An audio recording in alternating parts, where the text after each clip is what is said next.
what the last 24 hours of the Black Death looked like. What does a city sound like when half the people in it are already dead?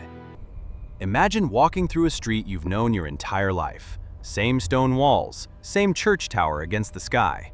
But the baker's shop is shuttered, the well is abandoned, and there's a smell in the air, thick, sweet, wrong, that you can't wash off your skin no matter how hard you scrub.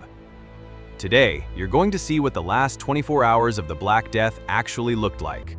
Not from a textbook, not from a timeline, but from the ground. From the mattress soaked in sweat.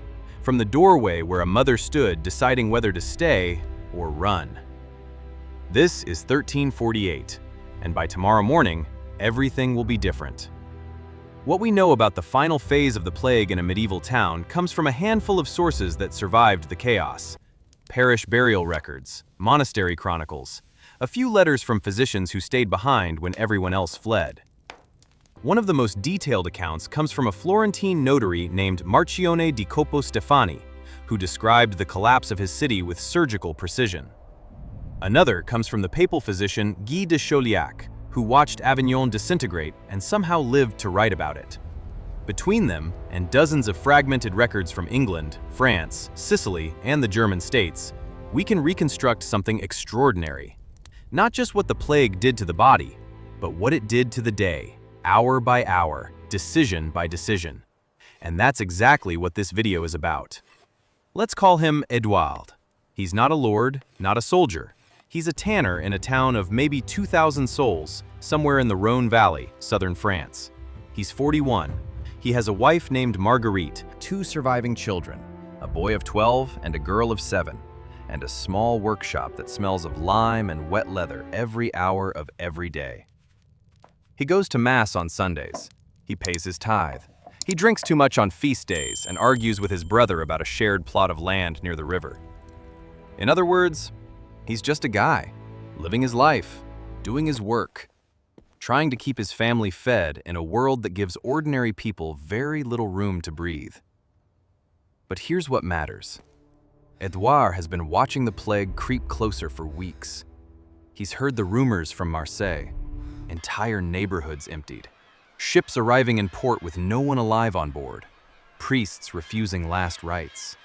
He's heard all of it. And he's done what most people did. He told himself it wouldn't come here, that his town was too small, that God would spare them. He was wrong. If you're already feeling the weight of this, subscribe, because what comes next is the part no one talks about, what it actually felt like, hour by hour, when the plague finally arrived at your door. And trust me, it's worse than you think. It starts on a Tuesday. A merchant from Avignon passes through the town gate with a cartload of dyed wool. He's sweating, coughing. His neck is swollen on one side, a hard lump the size of an egg pressing against the collar of his tunic. No one stops him. No one checks. The guards at the gate have no concept of quarantine. That word won't exist for another 2 years, when Venice invents it out of pure desperation. Within 4 days, 3 families near the market square are sick. Within a week, 12 are dead. The priest buries them quickly, muttering prayers with a cloth pressed over his mouth. And then, the priest himself stops coming to church. By the time Edouard wakes up on the morning we're about to follow, the morning of the last 24 hours, he already knows something is deeply, fundamentally broken. The bells haven't rung, the market is silent, and his daughter, his 7-year-old girl, has a fever. The room is dark, shutters closed. A single tallow candle throws shadows that move like living things against the plaster wall. The air is thick with wood smoke and something else, something underneath. The faint, unmistakable scent of rot. Outside, a dog barks once, then stops. A cartwheel creaks on cobblestone somewhere far away, and from the house next door, nothing. Not a sound, not a whisper. They were a family of 5 2 days ago. Edouard kneels beside his daughter's bed. Her forehead is burning. Her breathing is shallow and fast, like a small bird trapped in a box. He presses his palm to her neck and feels it. A hard, hot swelling just below the jaw. He knows what it means. Everyone knows by now. This is what the Black Death looked like in its final hours in a town. Not a sweeping panorama, not a grand historical narrative. Just one man, one family, and a series of impossible decisions that had to be made before the sun came up again. Because that's the truth about plague. It didn't kill you all at once. It killed you one choice at a time. The house itself is the center of everything. 2 rooms, a packed earth floor covered in rushes, a hearth that serves as kitchen, heater, and the only source of light once the candle gutters out. There's a wooden chest with the family's clothes, a shelf with 2 clay pots, a half wheel of hard cheese, dried peas, and a small jug of vinegar, which Marguerite has been using to wash their hands because someone told her it wards off sickness. There's no physician in town. The nearest one fled to the countryside 2 weeks ago. There's no apothecary open. There's no authority to appeal to. The local lord left before the first body was buried, taking his household and his guards and leaving the town gate wide open behind him. What Edouard has is a knife, a fire, a bucket of water from the well, some linen strips, his own 2 hands, and a decision that's going to tear him apart. Let's walk through it, hour by hour, because that's how it was lived, not in chapters, not in acts, in hours, in minutes that felt like hours, in decisions that had to be made with shaking hands and no good options. Dawn, maybe 5 in the morning. The sky outside is gray-blue, the air cold enough to see your breath. Edouard's son, Thomas, is awake. He's sitting in the corner of the room, knees pulled to his chest, watching his sister with wide eyes. He hasn't spoken since last night. Marguerite is doing what women in 1348 did when medicine failed. She's praying. Kneeling on the stone floor beside the bed, rosary wrapped around her fingers, lips moving without sound. She's been there for 3 hours. The bubo, the swollen lymph node, is now the size of a fist. It's dark purple, almost black, and the skin around it is stretched so tight it looks like it might split. The girl is moaning softly, drifting in and out of consciousness. Her body is fighting a war it cannot win. In 1348, no one understood bacteria. No one knew that Yersinia pestis was multiplying in her bloodstream by the billions, shutting down organ after organ. What they understood was this: the swelling was poison, and some believed that if you cut it open, you could let the poison out. Edouard picks up his knife. Mid-morning, the bubo has been lanced. The girl screamed, a sound that Edouard will hear in his sleep for the rest of his life, however long that turns out to be. Dark, foul-smelling fluid drained from the wound. Marguerite packed it with linen soaked in vinegar. It won't help, but they don't know that yet. Outside, the town is moving in slow motion. A few people are carrying bundles toward the north gate, families trying to flee, days too late. A man pushes a handcart with 2 bodies wrapped in bedsheets. There's no gravedigger anymore. He was one of the first to die. Now people are burying their own dead, in gardens, in cellars, in shallow ditches outside the walls. Guy de Chauliac, the papal physician, described this phase with chilling clarity. He wrote that the living could barely keep up with the dead, that bodies lay in houses for days because there was no one left to carry them out, that the sick were abandoned, not out of cruelty, but out of terror.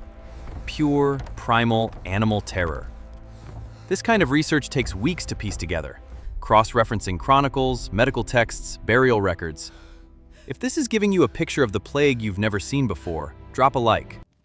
It sounds small, but it's what keeps content like this possible. Now, back to that house. Midday, Edouard makes the hardest decision of his life.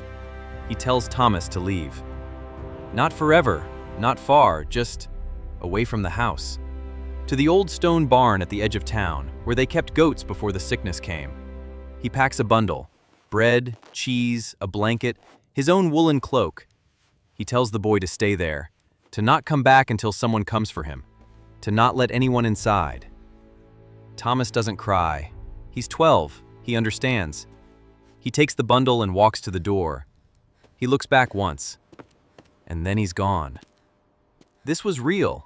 Across Europe, families split apart like this. Parents sending healthy children away from infected households, hoping distance would be enough.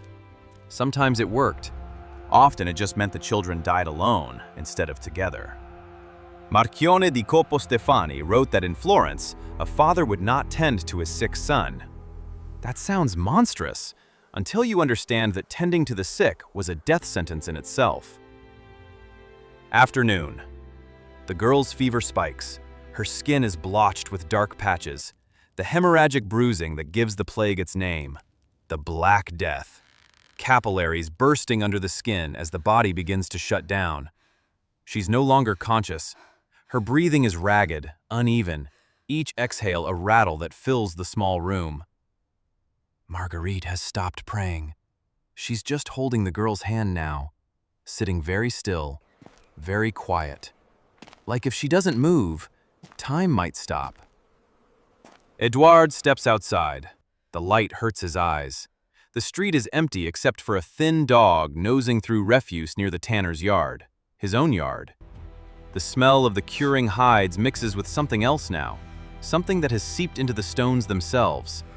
He can hear, faintly, from the direction of the church, a woman wailing. Not words, just sound, a frequency of grief that has no language. He sits on the step, and for the first time, he lets himself think the thing he's been refusing to think. She's going to die. His daughter is going to die. And there is nothing, no prayer, no knife, no vinegar, no saint that can stop it. Evening. The sun drops behind the western wall and the town goes dark fast. No one lights street torches anymore. No one patrols. The only light comes from scattered windows where the living still huddle around their fires, waiting. A knock at the door. Edouard freezes. Marguerite looks up. It's a neighbor, an old man named Bernard. He's carrying a clay pot of broth and a bundle of dried herbs. He sets them on the threshold, doesn't cross it, and speaks in a low voice. His wife is dead. Buried her this morning in the garden, under the apple tree. He's leaving at first light, heading south toward the coast. He's come to say goodbye. The two men look at each other across the doorstep. They've known each other for 20 years. They don't shake hands. They don't embrace. Bernard nods once, turns, walks into the dark. Edouard never sees him again. Night. Deep night. The candle is out. The fire has burned down to embers, casting a dull orange glow that barely reaches the bed. The girl's breathing changes. It becomes slower, longer gaps between each breath. Marguerite is still holding her hand. Edouard sits on the floor with his back against the wall. He hasn't eaten since morning. He hasn't moved in hours. He's listening, counting the seconds between each breath. 4, 5, 6, and then silence. A long silence. A silence that fills the room like water, rising from the floor to the ceiling until there's no air left. Marguerite makes a sound. Not a scream, not a word. Just a sound that comes from somewhere deeper than language. It's over. She's gone. Before dawn, Edouard wraps his daughter in the cleanest linen they have. He carries her outside, into the garden behind the house. The sky is just beginning to lighten. Not color yet, just a fading of the dark. He digs with the spade he uses for the tanning pits, the same motion he's done 1,000 times. But this time, his hands won't stop shaking. He doesn't say a prayer, not because he's lost his faith, but because the words feel empty now, like speaking into a room where no one is listening. Marguerite stands in the doorway. She's coughing. He hears it. She hears it. Neither of them says a word. Dawn. 24 hours since this started. The sun comes up over the eastern hills like it always does, indifferent, golden, impossibly beautiful for a world this broken. Edouard walks to the edge of town. He finds the stone barn. Thomas is inside, wrapped in the woolen cloak, asleep. The bread is half-eaten, the cheese untouched. The boy is alive. Edouard sits down beside him and waits for him to wake up. He doesn't know what he's going to say. He doesn't know if the boy will still be alive next week. He doesn't know if he will still be alive next week. He doesn't know anything anymore, except that the sun is warm on his face, and his son is breathing. And for right now, that's enough. The Black Death killed an estimated 75 to 200 million people across Eurasia between 1347 and 1353. In some towns, the mortality rate exceeded 60%. Entire communities vanished. Family lines ended. Skills, knowledge, stories, gone. Erased in a matter of weeks. But what gets lost in the numbers is this. The 24 hours. The small rooms. The impossible choices. The father with the knife. The mother on her knees. What it really looked like. The boy in the barn. Not a graph. That's what Not a map. plague really looked A like. family. Not a graph, not a map. A family trying to survive a single night. And for millions of families across medieval Europe, that night never ended. If this hit you the way it hit me researching it, share it with someone. Subscribe if you want more stories like this. The real stories. The ones that happened behind closed doors when the world was falling apart. I'll see you in the next one.